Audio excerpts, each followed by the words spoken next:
देखिए हर खबर यहीं पर, सब्सक्राइब कीजिए TV9 भारतवर्ष।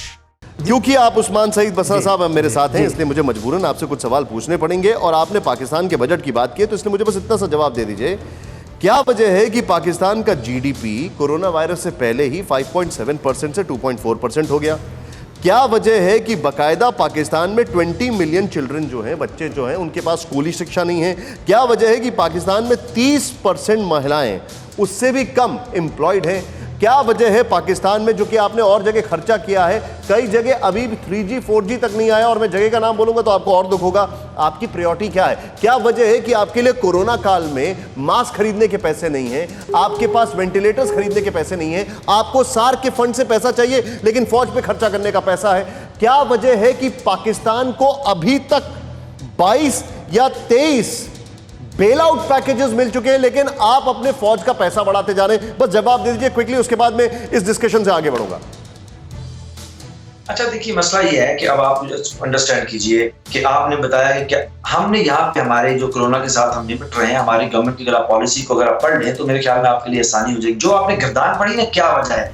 देखिए, सबसे पहले मैं आपको बताऊं, 144 बिलियन मेरे प्राइम मिनिस्टर ने गरीब लोगों में डायरेक्टली तकसीम किया है, पाकिस्तान में पहले कभी नहीं हुआ। अब आपने कहा कि हमारे जीडीपी क्यों फॉल की है? पूरी अमेरिका की जो जीडीपी है वो 20% वो श्रिंक कर गई है। लेकिन आप मुझे एक सवाल का जवाब दें कि आप तो बहुत बड़ी डेमोक्रेसी है ना, आपके यहाँ तो बहुत पैसे की रेल फेल है। आप बताएं कि आज तक भारत के करोड़ों लोग टॉयलेट जैसी बेसिक सहूलत से क्यों महरूम है? जरा मुझे बताइए कि जब भारत अपना एक बहुत बड़ा अपने आप एक आइकॉन के तौर पे पेश करता है, तो भारत में आज भी आपकी जो इंसानी हकूक की खिलाफवर्जी, कभी आपने सोचा अमेरिका आपसे वीजा की अपनी फैसिलिटी क्यों वापस कौन से दौर की बात कर रहे हैं? वो दौर बदल चुका है बसरा साहब, यदि आप मुद्दे पे रहे तो ठीक है। वो दौर बदल चुका है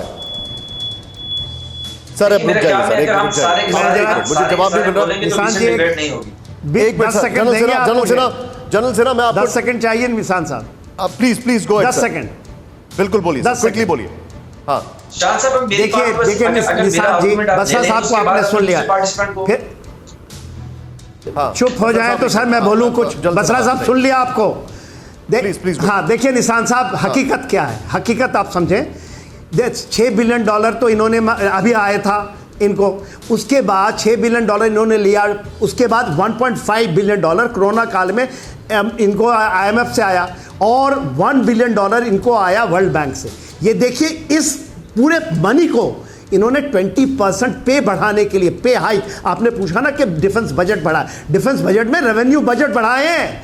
20% पे हाइक है पाकिस्तान आर्मी की। आप सोच सकते हैं, 100 बिलियन डॉलर की उनकी इकोनॉमी है पाकिस्तान आर्मी की। वो तेल में, खदानों में, सड़कों में, जनरल सेना मैं आपको रोकूंगा, आपने पॉइंट रख दिया। जनरल सेना मैं रोकूंगा एक मिनट। मैं चाहूंगा सारे पैनलिस्ट को लेकर आए, इन्वॉल्व करें वेरी क्विकली। पुष्पेश जी सर, मेरा ये सवाल इसलिए था, हमने 100 आतंकी मार दिए हैं, हमने सीजफायर वायलेशन सबसे ज्यादा देखे हैं। सीजफायर वायलेशन यानी जब वहां से कोई असला मारता है तो सीजफायर वायलेशन होता है, और हम देख रहे हैं कि पाकिस्तान का बजट बढ़ता जा रहा है, और वो भी डिफेंस का।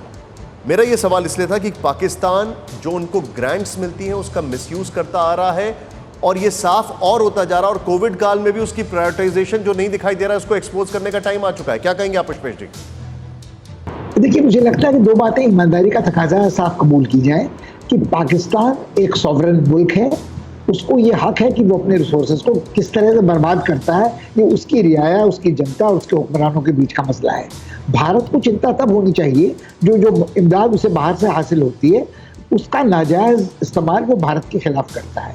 यहाँ तक वो हमारे पाकिस्तानी मेहमान कह रहे थे, उनकी बात बड़ी मज़ेदार है कि आखिर हमारे रुपए का डिवैल्यूशन हो गया था तो हमें अपना बजट बढ़ाना पड़ा। तो बुनियादी सवाल सोचने का ये है कि रुपए का डिवैल्यूशन करने की नौबत क्यों आई, या आपकी इकॉनमी श्रिंक क्यों की? हमें हमारे हाल पे छोड़ दीजिए, आप अपनी फिक्र कीजिए।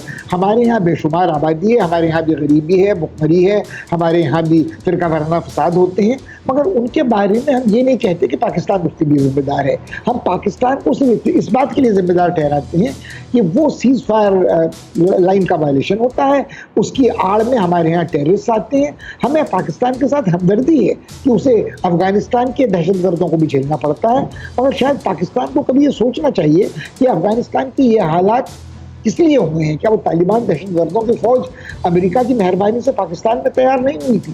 मुझे लगता है हमारी पूरी हमदर्दी पाकिस्तानी भाई बहनों के साथ है, जो शायद बुरे हाल में इसलिए रह रहे हैं कि वहाँ जमहूरियत उतनी भी नहीं है जितनी हमारे यहाँ है। हम कोई आइडियल डेमोक्रेसी हो इसका दावा हमारा नहीं है। और मुझे लगता है कि ये बड़े अफसोस और बदकिस्मती की बात है कि पाकिस्तान के जितने भी हमारे मेहमान होते हैं, नुमाइंदे होते हैं पाकिस्तान के, वो इस ओर झांकने की कोशिश नहीं करते कि सन 62 से चीन ने उनके ऊपर जो अपना असर बढ़ाया है या अमेरिका ने उन्हें अपने कठपुतले की तरह इस्तेमाल किया है, उससे सब कॉन्टिनेंट में, साउथ एशिया में कितनी बदहाली लोगों को भुगतनी पड़ी। और ये कहना कि हमारी फौज सलाउद्दीन की फौज के बारे से और आपकी फौज महाभारत के ज़माने की है, ये सारी बातें मुझे लगता है बेकार की हैं। पाकिस्तान सॉवरेन स्टेट है, हम अच्छा ही अच्छा चाहते हैं उनके लिए, मगर पाकिस्तान को शायद ये सोचना चाहिए कि वो क्यों इस हालत में पहुंचा है। परवाह देश की, सोमवार से शुक्रवार रात 10 बजे TV9 भारतवर्ष पर।